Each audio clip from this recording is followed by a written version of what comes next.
Le discours très fort, très poignant d'Arthur, téléproducteur, producteur télé, animateur télé bien sûr. Je suis juste un homme, un père, un citoyen. Je vous propose peut-être d'écouter Arthur hier soir. Il a reçu le prix Jean-Pierre Bloch, qui est un prix qui récompense son engagement dans la lutte contre l'antisémitisme. Prix également donné à l'humoriste Sophie Aram. Donc je vous propose d'écouter Arthur. Au lieu d'être heureux, je ressens quelque chose de plus profond qui me bouleverse, qui me glace. Parce que je me dis qu'en France, en 2025, on remet une récompense à quelqu'un juste parce qu'il a dit que l'antisémitisme était inacceptable. Et ça me rend pas fier. Pour moi, c'est un signal d'alarme. Une alarme qui nous dit que quelque chose s'est cassé, que quelque chose ne tourne plus rond. Sophia Aram, j'ai dit Sophie, mais c'est Sophia Aram. Arthur, je vis avec une peur, dit-il. Comme tous les Juifs de France, Monsieur le Président, je vis désormais avec une peur qui ne me quitte plus. Pas une peur abstraite, une peur intime, une peur qui vous réveille la nuit, une peur qu'on n'avoue qu'à demi-mot, même à ses proches. Alors je parle. Je parle pour ne pas m'éteindre. Je parle, comme vous le disiez, pour mes parents qui changent leur nom quand ils commandent un taxi. Je parle pour ces femmes qui cachent leur étoile de David comme on cache une cicatrice. Pour ces étudiants qui baissent les yeux dans les couloirs de la fac. Pour ces commerçants dont les vitrines sont taguées. Pour ces rabbins frappés en pleine rue. C'est un discours extrêmement fort parce qu'il est politique, mais il est aussi émouvant. Et c'est toute la force, évidemment, des paroles d'Arthur. Il a interpellé les artistes. Où sont-ils ? Où sont-ils ceux qu'on admirait, ceux qui se levaient pour toutes les causes, ceux qui avaient toujours le mot juste ?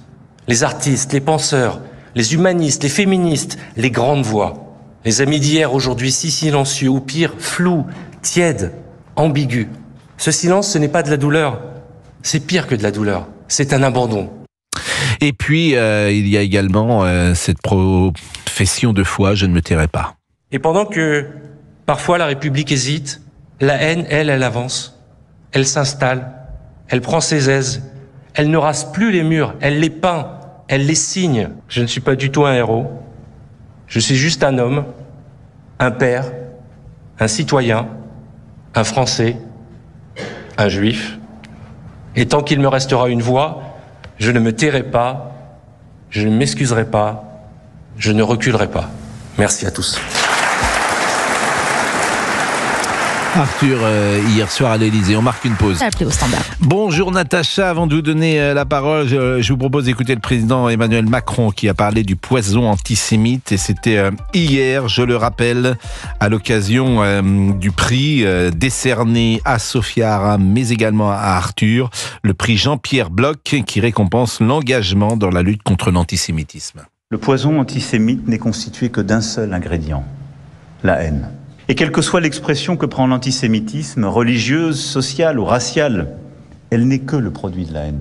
Une haine née à l'extrême droite, qui a prospéré à l'extrême droite et qui a su essaimer au-delà de l'extrême droite. Et aujourd'hui, malheureusement, jusqu'à certains rangs de l'extrême gauche et de la gauche, pour qui l'antisionisme fait office d'alibi à l'expression de l'antisémitisme. Ainsi s'est assemblée la monstrueuse chaîne de la haine, qui seule pouvait lier les radicaux islamistes aux négationnistes de la Shoah. Et il ne suffit pas d'être contre l'extrême droite pour être pour la République, lorsqu'on propage des propos antisionistes et antisémites. De la même façon qu'il ne suffit pas d'être contre l'extrême gauche pour protéger les Juifs, quand on va au secours de ceux qui ont eux-mêmes servi le négationnisme. Natacha, ça c'est pour effectivement avec Emmanuel Macron, il y a toujours, tout le monde peut être satisfait de ce qu'il dit parce que vous avez compris que la dernière phrase visait effectivement le Rassemblement national qu'il accusait d'avoir été auprès des négationnistes au départ. J'imagine qu'il visait Jean-Marie Le Pen et qu'il revenait sur ce qu'avait dit Jean-Marie Le Pen en son temps sur la Shoah. Nous sommes avec Natacha qui est présidente d'une communauté juive de Rouen, où il y a d'ailleurs à Rouen, historiquement, il y a une communauté juive importante, Natacha. Je ne sais pas pourquoi d'ailleurs, il y a beaucoup de juifs français à Rouen, et peut-être allez-vous nous le dire. Bonjour Pascal. Bonjour. Alors oui, bonjour. Alors historiquement parce que on avait la maison Sublime, donc il y avait un réel quartier juif, puisque à l'époque du Moyen Âge, notre seule possibilité était d'être commerçant, donc on faisait du commerce avec les îles anglo-saxonnes. notamment. Et il y avait un grand quartier juif, puisque la Maison Sublime a été découverte en 1976. C'est quoi la Maison Sublime ? Alors, la Maison Sublime, c'est le plus ancien monument juif d'Europe. Et pourquoi ça a été découvert si tard ?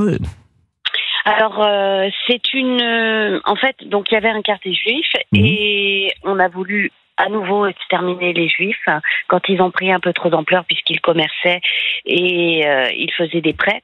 Ils étaient seuls habilités à le faire. Et donc, quand ils ont pris trop d'ampleur, on les a enfermés dans cette grande maison où on imagine que c'était ou une yeshiva ou une grande maison. C'est un grand débat. Une maison juive. Et en fait, pour tous ceux qui n'ont pas voulu se convertir, eh bien, on les a enfermés dans cette maison et on les a massacrés. Voilà. C'est très intéressant, hein, effectivement. La Maison Sublime est le vestige d'un bâtiment découvert à Rouen en 1976, sous la cour du Palais de Justice, classé monument historique, construit vers 1100. C'est le plus ancien monument juif de France et sans doute d'Europe. Il tire son appellation d'un graffiti en hébreu trouvé sur l'un des murs. C'est vraiment très intéressant. Et moi, je suis souvent allé à Rouen et pour tout vous dire, je n'ai pas vu ce bâtiment, je ne le connaissais pas, mais la prochaine fois que j'irai, évidemment, je le visiterai. Natacha, vous-même êtes donc à la tête d'une communauté juive de Rouen. Et est-ce que vous reprendriez les mots qu'a dit Arthur hier soir ? Oui, chaque mot a du sens. Et c'est exactement ce que tous les citoyens français de confession juive ressentent. C'est clair. Maintenant, on va pas se leurrer, c'est à nouveau de la manipulation politique, la récupération d'Emmanuel Macron, puisque de toute façon, il a pratiquement plus d'électorat. Il peut mettre un prix aujourd'hui contre l'antisémitisme, c'est très bien, mais il était où lors de la manifestation ? Ça, c'est une cicatrice pour tous les juifs français, peut-être aussi pour les autres. L'absence d'Emmanuel Macron à cette manifestation, c'est quelque chose qui revient toujours dans nos discussions. Et jamais vous n'avez compris son absence. Non, c'est clair. C'était de sa responsabilité. Donc effectivement, inviter Arthur aujourd'hui et pouvoir avoir ses mots, mais néanmoins, on n'est pas leurré. Arthur, et c'est toujours intéressant, parle de sa vie quotidienne. Est-ce que vous, votre vie quotidienne a changé ? Est-ce qu'il y a certaines choses que vous faisiez jadis que vous ne faites plus aujourd'hui ? Ah ben c'est clair qu'on regarde, on ferme nos portes. Moi, j'ai refusé d'enlever mes mezouzotes. Chaque acte antisémite qui arrive à Rouen, je le dénonce et je porte plainte, c'est clair. Je ne vais pas me cacher, mais je fais très attention. C'est-à-dire que je regarde derrière mon épaule. Mes enfants, ils le savent. Ils font très attention également. Vous avez combien d'enfants ? J'ai 5 enfants. Et les enfants sont à l'école ? Alors certains sont à l'école, d'autres sont déjà en activité. Mais un de mes fils est parti de toute façon en Israël puisqu'il se sentait plus en sécurité en France et il n'a que 19 ans. Vos enfants sont à l'école de la République ou dans une école confessionnelle ? L'école de la République.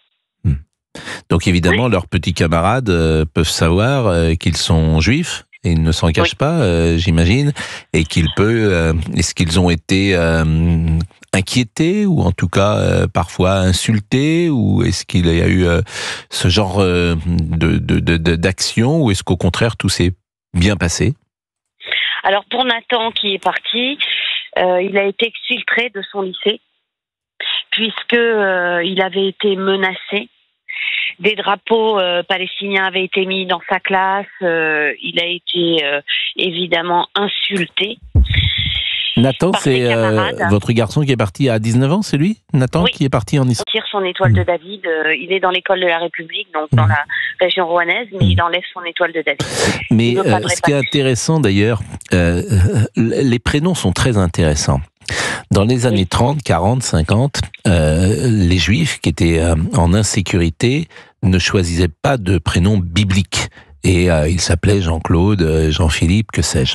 Et puis à partir des années 70-80, lorsque les Juifs français ont imaginé que le danger s'éloignait, eh bien, de nouveau, ils ont retrouvé des prénoms bibliques, des prénoms de tradition juive. Votre fils s'appelle Nathan. Et il y a beaucoup de jeunes gens, évidemment, qui portent un prénom qui est, qui fait référence à l'histoire hébraïque ou à l'histoire des Juifs. Et ça, c'est très symptomatique, je trouve, parce que lorsque vous avez choisi les prénoms de vos enfants, vous n'imaginiez pas que ce prénom pourrait constituer un danger pour eux. Et aujourd'hui, le simple prénom peut constituer un danger pour vos enfants, madame. Exactement. Nathan s'appelle Nathan Abraham Benaïm et Dan, c'est Dan Israël Benaïm. Donc effectivement, j'imaginais pas que ce serait un danger. Maintenant, il faut se dire que nous ne sommes plus la génération qui s'est malheureusement de force laissé emmener dans les camps d'Auschwitz, etc. On ne savait pas. Aujourd'hui, on est face à une jeunesse qui dit non, qui fait face et qui se bat. Comme dit Arthur, on ne va pas se taire, on ne se taira plus et on ne se laissera plus faire. Ça, c'est clair. Merci de ce témoignage qui est très fort. Vous allez rester avec nous parce que Christian nous entend et Christian, il nous appelle régulièrement. Je le présente, Christian, puisque c'est un militant de la France insoumise. Ce n'est pas qu'un sympathisant. Bonjour, Christian. Bonjour Pascal, bonjour. Et merci d'être avec nous. Je m'étonnais que vous nous appeliez parce que vous n'êtes pas concerné ou en tout cas visé directement. Eh bien justement, vous avez les mots, c'est pas visé directement, mais c'est quand même visé. C'est-à-dire que j'ai peur encore, mais je ne critique pas les mots qui ont été employés par Arthur, car ce sont des belles phrases et des beaux mots, et je suis à 100% avec ce qu'il dit et ce qu'il ressent, mais moi, je me dis que on est mis à l'index à la France insoumise comme antisémite. Je défile régulièrement pour le génocide qui se passe à Gaza. Je suis contre les guerres, je suis pour la paix, et je ne comprends pas qu'on ait été mis comme antisémite, comme parti antisémite. Et vous savez bien pourquoi, à partir du moment où même vous employez le mot que vous employez, que je ne veux pas reprendre, qui ne correspond pas à la définition classique de ce mot, puisque ce n'est pas cela, c'est une réponse. Je vous rappelle que c'est le Hamas qui a attaqué Israël, le Hamas a répondu, Israël a répondu au Hamas.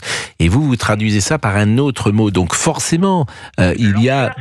Pardon ? Non, l'ampleur d'aujourd'hui, ça devient un génocide quand même. Mais je souhaite pas qu'on ait, je vous assure, je souhaite pas qu'on en aille sur ce terrain parce que on a déjà eu cette conversation. Et puis, on sera pas d'accord. Et puis, il y a les propos réguliers de Jean-Luc Mélenchon qui laissent planer le doute avec des références et qui fait quand il dit que Madame Braun-Pivet va camper, ces mots-là, on le sait bien. Et alors, ça fait référence clairement à un imaginaire, en tout cas certains l'ont vu comme ça. Parce que les mots du Durafour crématoire ont été aussi critiqués. Mais à juste titre. Bon, c'est bien. Alors vous avez raison de faire un parallèle. C'est vous qui le faites, c'est pas moi. Durafour crématoire, c'était effectivement Jean-Marie Le Pen, et de la même manière dans le langage de Mélenchon. Mais vous venez de le dire vous-même. L'aveu que vous venez de faire est très clair. Vous-même considérez que ces mots-là, effectivement, portaient un antisémitisme. Est-ce que c'était son rôle à Madame d'aller en Israël pour avoir des mots qui ne sont pas là pour la paix, ils sont là pour la guerre. Mais je vous répète ça. Non, c'est pas du tout la même chose. Du tout. Mais pardonnez-moi, vous pouvez, et vous avez raison de, pourquoi pas, critiquer l'attitude de Madame Yael Braun-Pivet, vous pouvez contester sa prise de parole, mais à partir de la moment où vous la ciblez comme une juive, ça devient effectivement problématique. Mais lorsque vous dites le mot il y a eu des références. Écoutez, mais c'est complètement faux ce que vous êtes en train de dire. Beaucoup de gens l'ont perçu comme cela. Elle a été critiquée par la France insoumise tout simplement par son poste, sa position politique qui était présidente de l'Assemblée nationale. Et alors pourquoi il a dit camper camper, parce qu'elle va directement en Israël pour défendre l'acte de guerre que Israël est en train de commettre. Bon, eh ben, on aurait pu comprendre, à la limite, qu'il y ait une réaction militaire par rapport à ce qui s'est passé le 13 octobre. Je suis tout à fait d'accord. Et ça, c'est le plan humain. Aujourd'hui, ce qui se passe, c'est qu'on tue femmes et enfants. Écoutez, quand la caricature Non, on va marquer une pause. Et puis, je vous donne la parole tout de suite après. Mais de la même manière, lorsqu'il y a une caricature antisémite et chacun s'accorde à dire qu'il y a tous les paramètres de l'antisémitisme de notre ami Cyril Hanouna, que c'est une affiche de la France Insoumise qui reprend les codes, comme on dit. Alors, je veux bien que vous me disiez qu'encore ça n'existe pas, que c'est faux, que c'est un hasard, etc. Mais ça va être difficile. Il est 11h27, à tout de suite.